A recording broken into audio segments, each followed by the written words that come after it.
नमस्कार, आप देख रहे हैं बोले भारत और मैं हूं शांता सिंह। एक कविता है, तेरा वैभव अमर रहे माँ, हम दिन चार रहें ना रहें।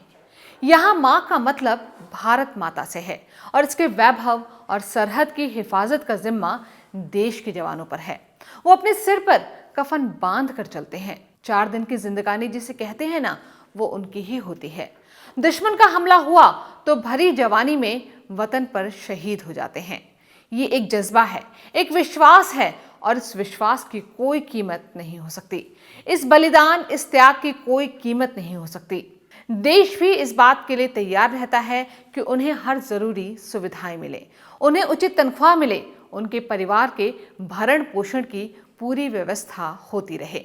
वो रिटायर हो जाते हैं तो उनके लिए पेंशन की व्यवस्था होती है।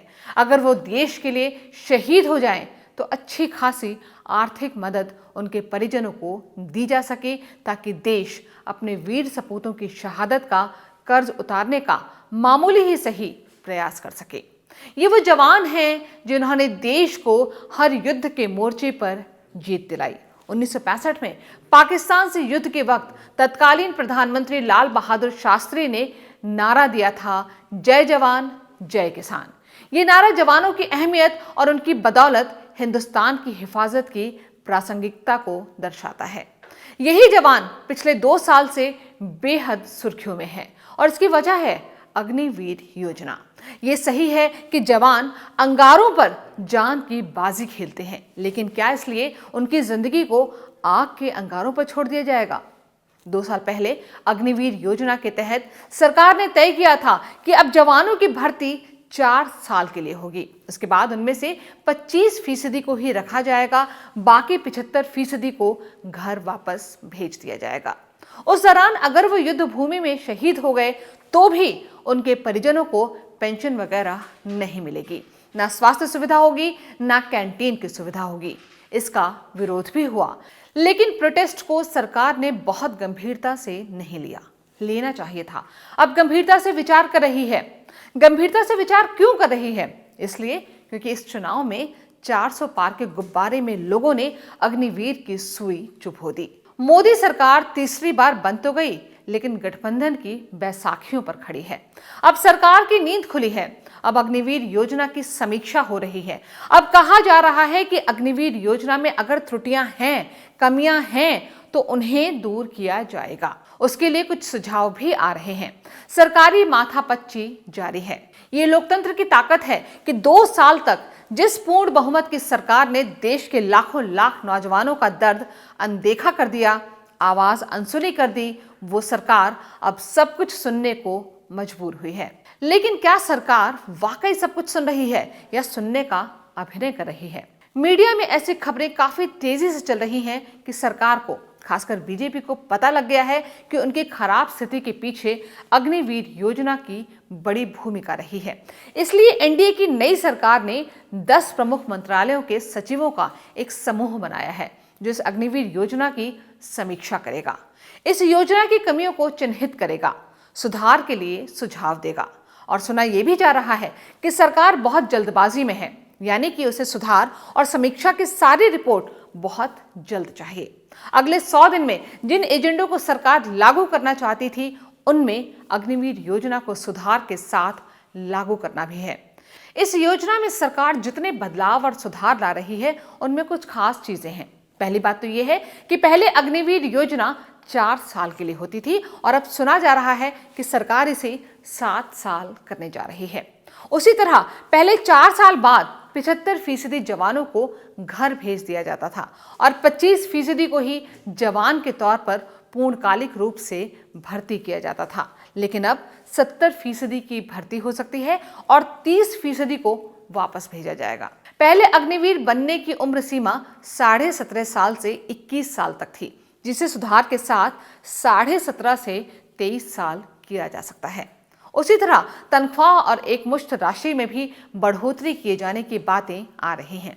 नई योजना के तहत अग्निवीरों को पूर्व सैनिक का दर्जा मिल सकता है। साथ ही भविष्य में उनको नौकरियां मिल सके, इसके लिए प्रोफेशनल एजेंसियों की मदद ली जा सकती है। इसके अलावा युद्ध क्षेत्र में अगर किसी अग्निवीर जवान की मौत हो जाती है तो उसके परिजनों को गुजारे के लिए रकम दी जा सकती है।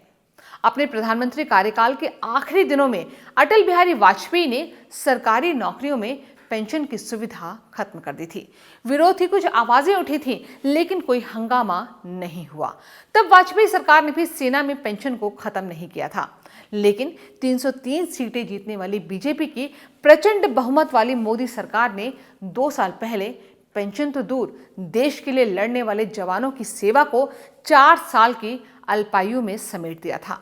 बेशक सरकार का इरादा कुछ सुधार करने का रहा होगा, इसके लिए विशेषज्ञों की राय ली होगी, लेकिन वो विशेषज्ञ कौन हैं जो ऐसी राय देते हैं?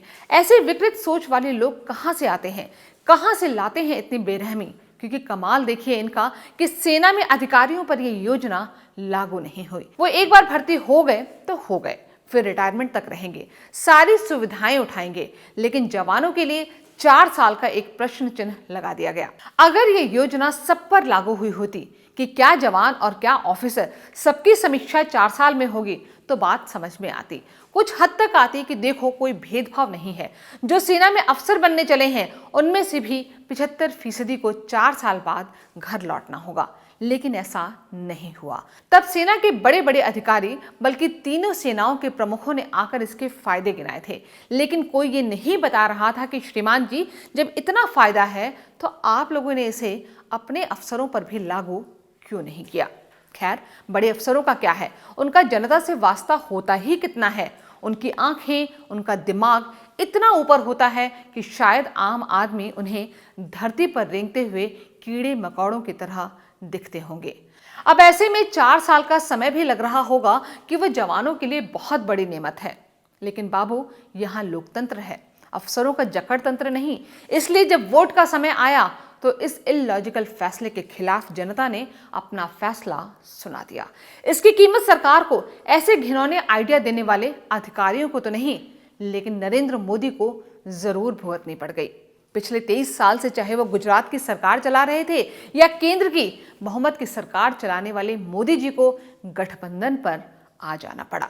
अब सरकार को समझ में आ रहा होगा कि बड़े पदों पर बैठे बड़े अफसर अपनी सुविधा के हिसाब से कायदे कानून बनवाते हैं। सेना में जो अफसर हैं वो सारी सुविधाओं, गारंटी और नौकरी और लाभ लश्कर के साथ रहेंगे, और जवानों के लिए 4 दिन की चांदनी, फिर अंधेरी रात होगी। इस भेदभाव की तरफ सरकार की नजर गई होती तो आज ये स्थिति नहीं बनती। अब अग्निवीर योजना में सुधार करते वक्त सरकार को इन बातों पर ध्यान देना चाहिए कि वतन पे निसार होने वालों को अस्थायी रोजगार की मार मत दीजिए। अगर नए सुधार के बाद अग्निवीर योजना में सैनिकों को 7 साल का समय दे दिया जाए तो और बुरा होगा, क्योंकि 7 साल तक सेना में काम करके और अपनी जवानी का सबसे बहुमूल्य समय सेना को समर्पित करके वो जवान वापस लौटेंगे तो क्या करेंगे? हर नौजवान अपने 2-3 साल का समय सेना में भर्ती होने के लिए खपाता है, फिर उसे 7 साल की ही नौकरी मिले तो लगता है कि जिंदगी में स्थायित्व नहीं है। और सबसे बड़ी बात यह है कि इसका सेना के हौसले और मनोबल पर नकारात्मक असर पड़ सकता है। तब इस बात की क्या गारंटी होगी कि 4 साल या फिर मान लीजिए कि 7 साल के लिए ही सही, सेना में भर्ती होने गया कोई जवान अपनी पूरी इंटीग्रिटी के साथ काम करेगा, देश के प्रति उसके मूल्य मजबूत होंगे। जब अग्निवीर योजना आई थी तो एक चुटकुला चलने लगा था कि सरकार 5 साल के लिए चुनी जाती है और जवान 4 साल के लिए चुने जाएंगे। अगर 7 साल भी अग्निवीरों के लिए निर्धारित कर दिया जाए तो ये चुटकुला कुछ दूसरे अंदाज में जिंदा जरूर रहेगा। लेकिन याद रखिए कि ना तो देश चुटकुला है और ना ही देश की रक्षा करने वाले जवान। बोले भारत के इस एपिसोड में इतना ही। अगर ये वीडियो आपको अच्छा लगा हो तो लाइक और शेयर जरूर कीजिएगा, और संभव हो तो हमारे चैनल को सब्सक्राइब भी कीजिए, इससे हमें मदद मिलेगी। नमस्कार।